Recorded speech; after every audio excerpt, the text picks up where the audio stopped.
Alba es de la Complutense de Madrid y trae una comunicación titulada La letra con sangre entra, reescrituras del discurso nacional en reducciones de Jaime Buenún. Alba es graduada en español, lengua y literatura y también ha hecho el máster de literatura hispanoamericana en la Complutense de Madrid. En la actualidad está realizando su tesis doctoral en torno a las modalidades del desarraigo en la poesía hispanoamericana del último medio siglo en la misma institución, en la UCM, y sus principales líneas de investigación se centran en la relación entre la naturaleza y la poesía y las escrituras de la memoria. Así que, cuando quieras, Alba, tienes la palabra. Gracias. Y quería comenzar agradeciendo también a la organización, que entiendo que ha sido un trabajo un poco difícil, y al Comité Científico por ofrecer este espacio para hablar de Jaime Buenún. Para introducir la reescritura del discurso nacional en su obra Reducciones, me gustaría comenzar explicando que la poética de este autor se sitúa dentro del movimiento de defensa y lucha por la recuperación de los territorios mapuche-huiliche del último medio siglo, ¿no? Del que el autor se hace partícipe como hijo de padres mapuche y cuya importancia además se entiende desde pequeño como habitante de la ciudad de Osorno. Un espacio al que define en una entrevista con Andrea Echeverría como un lugar clasista y racista que se fue configurando a lo largo de todo el siglo XX como un enclave del desarrollo agropecuario alemán y en la que además siempre se ha promovido la idea de que debían ser todos blancos y sus tradiciones populares ancladas en lo indígena o en la chilenidad mestiza de los bajos fondos era algo ordinario y que no podía permanecer en el tiempo. El mestizaje del que habla se origina en las reducciones que dan título al libro y de las que Galeano habla de la siguiente manera, como un secuestro de los brazos, un robo del alma, en que el indio salvado es reducido hasta desaparecer, puesto que vaciado de sí es un no indio y es de nadie. En otras palabras, las de José Bengoa, reducción es un eufemismo del exterminio que continúa aún reproduciéndose sobre el espacio chileno. Y esto además se evidencia desde que accedemos al poemario, en Entrada a Chauracahuín, donde dice que desde la llegada del colono europeo, la ciudad de Osorno se levantó de las cenizas a que los roces a fuego redujeron los bosques y los sueños de Chauracahuín, el nombre originario de estos territorios. Habría incendio y hacha la húmeda e impenetrable selva del Pellín y del Laurel, chamuscar el pelaje pardo del Pudú, fueron algunos de los afanes que permitieron convertir los campos de los huiliche en haciendas y llanuras productivas. Ello no sería solo beneficioso para los españoles que iniciaron la conquista, sino para las empresas alemanas que, según denuncia más adelante, acabaron con más de 2 millones de hectáreas de bosques nativos, convirtiéndolos en simples vigas, tablas, muebles de lujo o incluso cenizas, ya que el fuego alzado a que los hombres del progreso usaban para allanar territorios terminó por vaporizar vertientes y quemó torcazas y coipos en las tierras de Rocañanco. Aquí se ve cómo las reducciones no se limitarían al primer derramamiento de sangre con el que se funda el Reino de Chile, sino que la violencia continúa aún imperando sobre el territorio mapuche-huiliche una vez asentada la nación. Por ello, Buenún, para hablar de sí mismo, insiste en que él pertenece a una familia indígena y mestiza usurpada, que no tiene tierra, es decir, no tienen espacio territorial, pero sí tienen la memoria de los ancestros, que a veces es mucho más fecunda que el propio espacio territorial, pues el ancestro es el terreno que pisan cotidianamente, no solamente en la vigilia, sino también en el sueño y la mitología. De este modo, insiste después, en la misma entrevista de la que hablaba antes, que la poesía que realizan él y otros autores, como autores mapuche-huiliche, es precisamente un ejercicio de restitución de la voz de esos ancestros, de los muertos, aquellos anónimos que están enterrados en fosas comunes, ya que muchos no tienen una tumba particular que los rememore, e incide en que lo que va a hacer en reducciones es relevar el peuma, que es el sueño, o la memoria mapuche, o el nutram, que es la conversación. Y a través de esos discursos va a tratar que los vecinos, parientes y todos aquellos que construyeron un mundo y una historia negada reaparezcan en el ámbito literario nacional. Con esta reaparición trata de confrontar el positivismo casi eugenésico aplicado al estudio de poblaciones indígenas, del que aún quedan restos en gran parte de la población del país, y se opone al Estado, que ha ido escondiendo tras la dádiva de la interculturalidad el objetivo de hacer que, cito a Buenún de nuevo, los indios sean más indios y el diálogo real inexistente, pues aunque la sociedad mapuche ha dialogado constantemente con la chilena, este diálogo ha terminado en un monólogo donde los mapuches quedan hablando solos, como los locos en un desvarío solitario.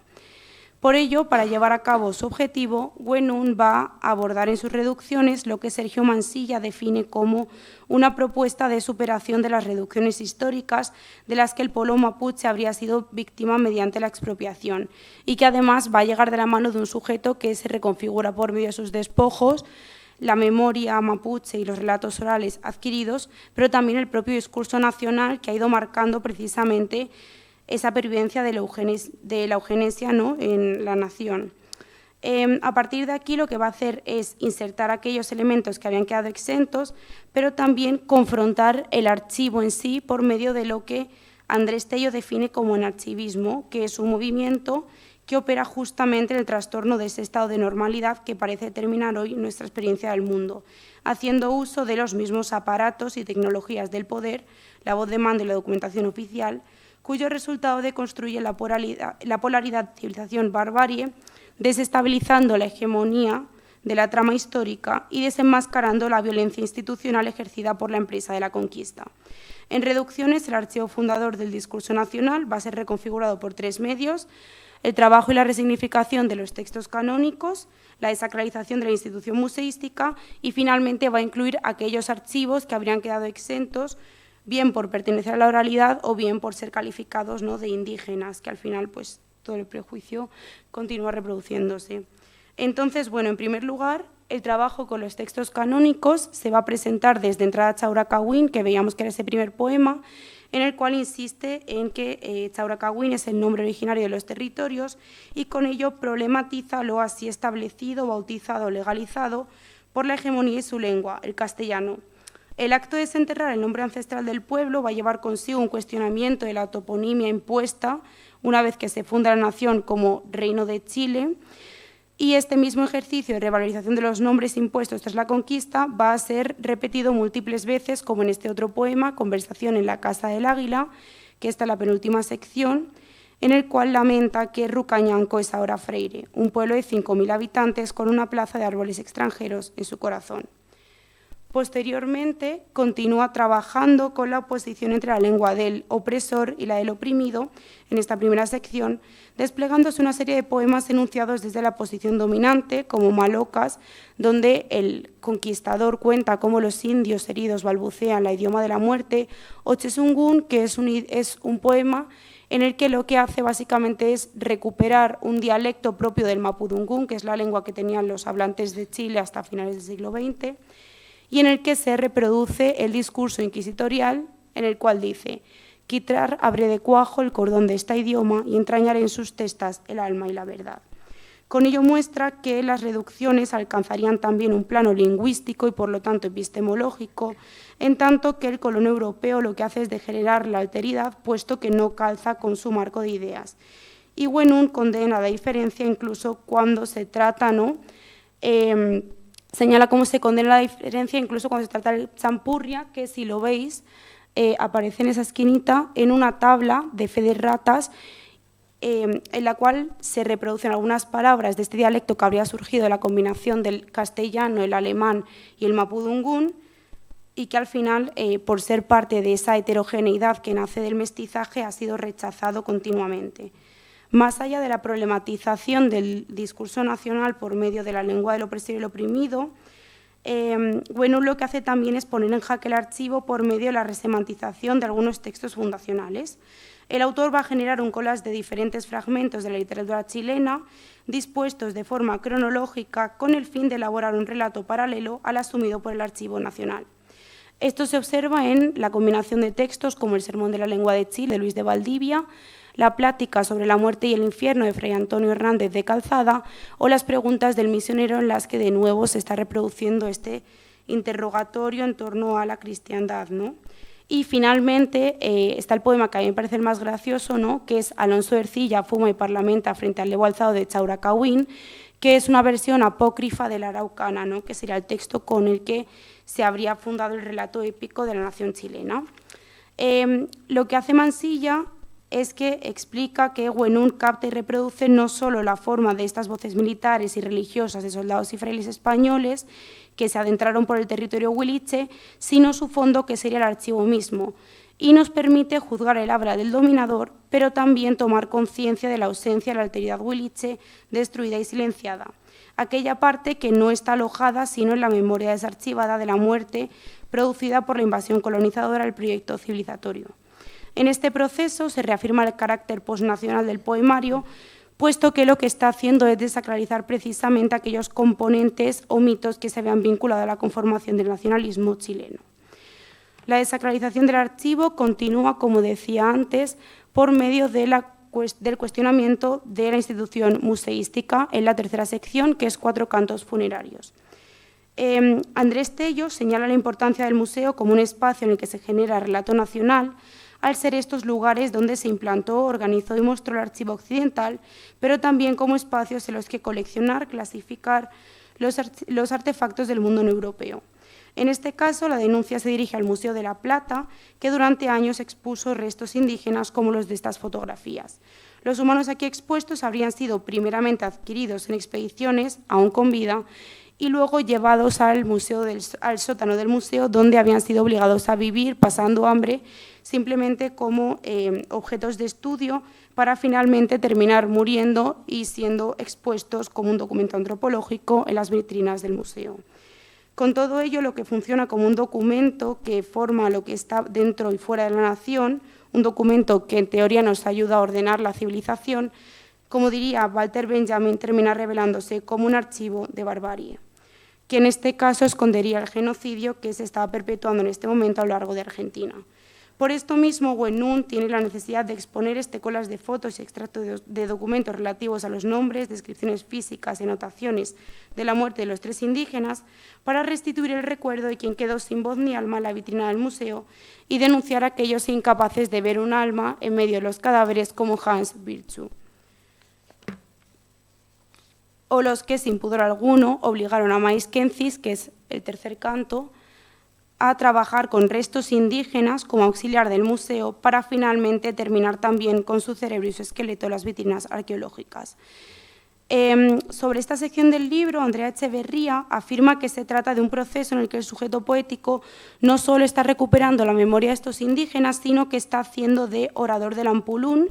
que es el rito de paso indígena, para asegurar la transición al más allá de aquellos sujetos que no podrían haberlo hecho por una muerte repentina. En la última parte se va a ver este proceso de forma más explícita en poemas como José María Huaquipán cabalga en círculos sobre el río de los cielos, que formarían parte de un ritual de memoria colectiva en el que, cito a Echeverría, se logra la desintegración simbólica del difunto al hacer énfasis en la especificidad de su carácter y sus relaciones con otras personas, pero también se realiza una denuncia, sobre todo en casos como el de Matías Catrileo, al que se recuerda haciendo hincapié en la impunidad del funcionario de la policía chilena que lo asesinó en la ocupación de un predio agrícola en Vilcún en 2008. Güenún redefine el discurso nacional recuperando las voces silenciadas y dando paso, además, a una historia nacional heterogénea desde la que poder superar el pasado. Por otro lado, la introducción del rito de paso mapuche creo que podría ser leída como parte de un proceso de descentralización y reelaboración del canon nacional que, según Gonzalo Navajas, es propio al escenario posnacional en el que, cito, de la nación como foco central referencial de toda empresa cultural, nos hemos ido trasladando progresivamente a una situación posnacional en la que la nación es un componente esencial, pero no único, en la creación y la comprensión e interpretación de la literatura y las manifestaciones artísticas. La producción de un nuevo centro se origina desde el inicio de la obra, donde el autor va a recurrir a la figura de Gabriela Mistral y a su origen mapuche-huiliche para incidir en que lo indígena habría estado presente en el canon literario desde siempre.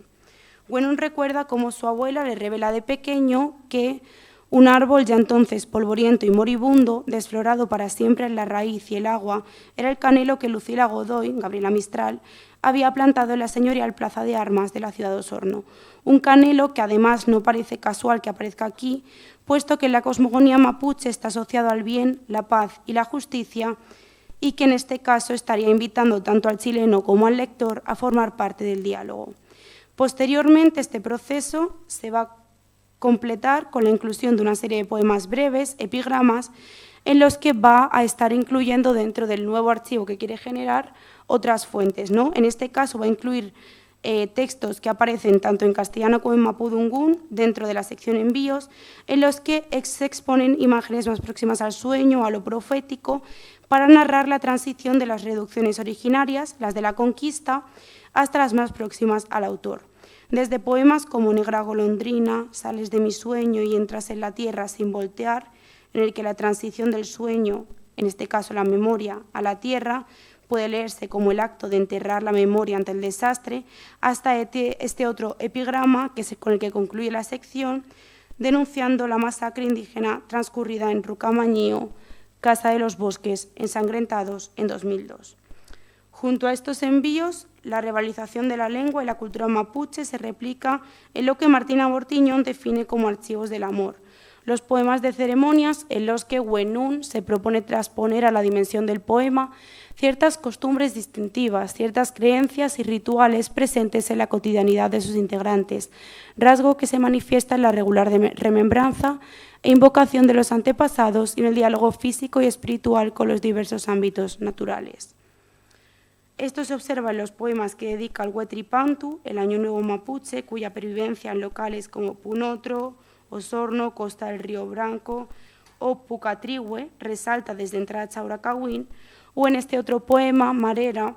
en el que se ofrece un documento de valor etnográfico más allá de lo literario, en el que se van a describir distintas costumbres alimenticias y rituales de los huiliche, pero también información botánica o zoográfica en torno a la tipología de las algas, artrópodos y moluscos presentes en las playas de San Juan de la Costa, con lo cual también se podría concluir que lo que hace Huenún es contraponer la mala antropología que impera sobre el discurso nacional. Con todo ello, tras haber recorrido las diferentes secciones del libro, podemos extraer que lo que hacen reducciones no es solo reelaborar el discurso nacional, en parte como un acto de superación y de exposición de los errores del archivo, sino que también Reducciones se erige como un libro mestizo que, como el Canelo, opera como una representación simbólica de la justicia histórica a partir de la inclusión de las voces sepultadas y la búsqueda de un trayecto común en el que lo mapuche y lo chileno vaya por fin de la mano. Gracias.